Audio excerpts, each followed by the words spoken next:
Welcome to my world history notes, where I'm going to read from the book I wrote to teach homeschoolers world history. A Bible believer looks at world history. Now, you're not going to agree with all my conclusions, or maybe any of my conclusions that I draw from it, my study, but you should know about the events that I'm talking about. And this is a survey. This is not a really deep uh, course. This is so you should have an idea of these things. And I hope this will spur you on to look and dig yourself and understand these concepts, histories, events, people, and places. All right, so let's begin. Um, a list of Greek city states would include Sparta, a union of 5 villages with a population that's most important of 70,000 people. To the Spartan, there were only two alternatives in life: to conquer or to be a slave. War was their business. But before we discuss Sparta, we find so many references to a religious site in Greek literature that I feel we must define it now so you'll know what it is when mentioned. The oracle at Delphi near Corinth was a place where many famous personages of Greek history went to hear what they hoped would be accurate prophecies of the success or failure of their plans for war, for business, or of a personal nature. The Delphic oracle, according to Stuart Rossiter's book Greece, was the most famous of Greek oracles. Quoting from page 400 of that book, those who wished to consult it first sacrificed a sheep, goat, boar, or other animal, after which, if the omens were favorable, they went into a room adjoining the Adyton inner shrine. There they awaited their term, which was determined by lot, unless they had received from the Delphians the promantia, or prior right of consultation. No women were admitted. They handed in questions written on leaden tablets, many of which have been discovered. The Pythia, or priestess, who delivered the oracle was a peasant woman over 50 years old. At the height of the oracle's fame, there were three of them. After purifying herself in the Castalian fountain and drinking of the water of the Casotis, and munching a laurel leaf, she took her seat upon the tripod, which was placed over the chasm in the Adyton. Intoxicated by the exhalations from the chasm, she uttered incoherent sounds which were interpreted and examined her verse by a poet in waiting. The interpretation, which was always obscure and frequently equivocal, was handed over to the inquirer, who not seldom returned more mystified when he had come. Even Croesus, the great benefactor of Delphi, uh, an emperor of the Lydians, was cruelly misled by the oracle on the eve of his war with Persia. Um, so this is how the great men of ancient Greece made important decisions, at least publicly. But common sense tells us that those of the strongest will and greatest desire could use the oracle's confusing statements as an excuse to justify almost any action. And I suggest you read Plutarch's Lives, about illustrious men, for Croesus. I think it's volume two. It's very good, very interesting. No, I'm sorry, that's not right. It's not Plutarch. He's in Herodotus, the Greek historian. Forget what I said about Plutarch.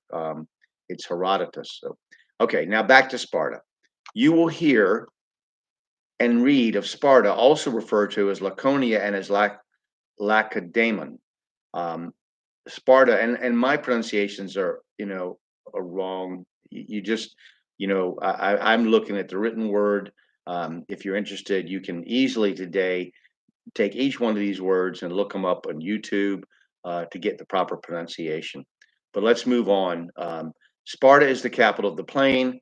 Lacedaemon, of which Laconia is the name of 5 villages, which we now simply refer to as Sparta.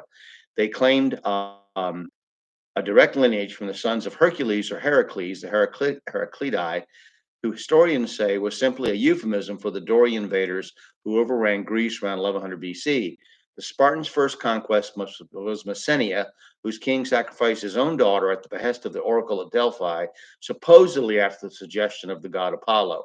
Sparta consisted of a master class of Dorians, freemen called Perioeci, and slaves called Helots, named after Helos, a town that the historian Strabo claimed that was one of the first conquered by Sparta. Due to slaves conquered in war, the Helots were always more numerous than the Dorians and were always a potential threat for uprising and violent rebellion. The Helots were about as free as a medieval serf in that they could work, marry, and even buy their freedom, particularly if they served heroically in war. Sparta's golden age came when a politician named Lycurgus, his uncle, King Charalaeus, received certain laws from the oracle at Delphi. They were called retra or edicts and were supposedly the laws that Lycurgus would give to Sparta. This is recorded by Herodotus, the Greek historian. It may have happened in the 7th century BC.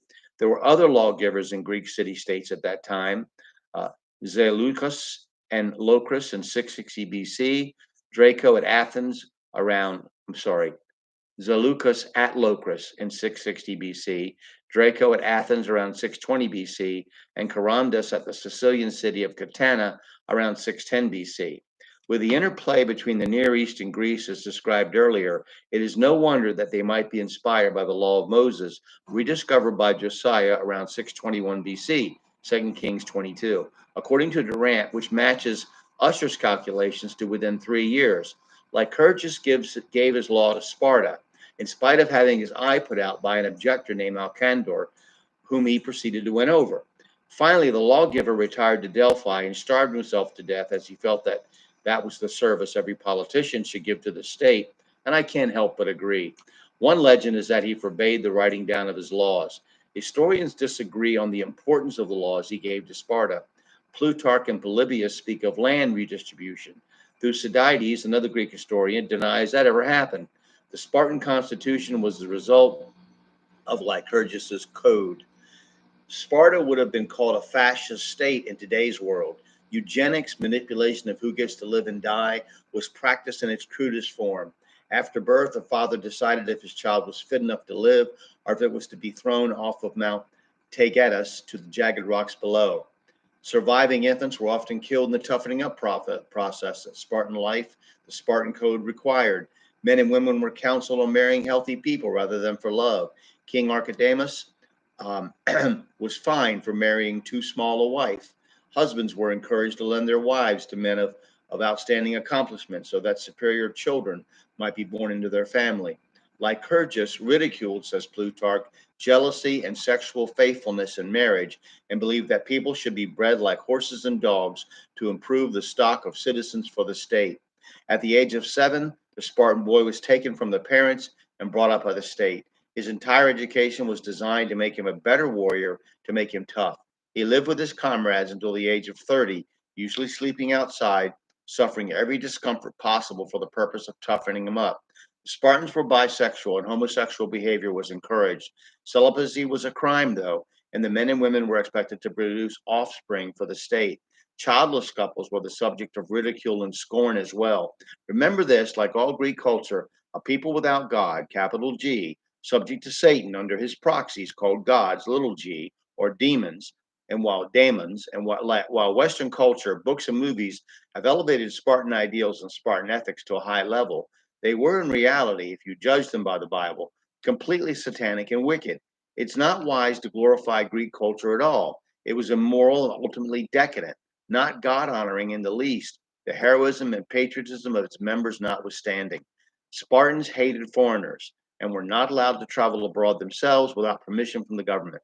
One would also think in this environment that women were treated very badly, their only real purpose to produce children for the state. Women did have the freedom to speak out, engage in athletic activities, and spend a lot of time out of doors, according to the book Women in the Classical World. But ultimately, the reasoning for this was to make them better at breeding healthy children and raising them to be brave soldiers. Women's right to own property and other freedoms in Sparta contrasted with their subservient role as suppliers of warriors for the state. That while Plato spoke of the totalitarian, that's total state authority with little freedom, of Sparta, Aristotle, Greek philosopher, historian, and teacher of Alexander the Great, lamented about how free the women were. We're going to talk about Corinth later, next time, and I thank you for listening. I hope you'll study yourself.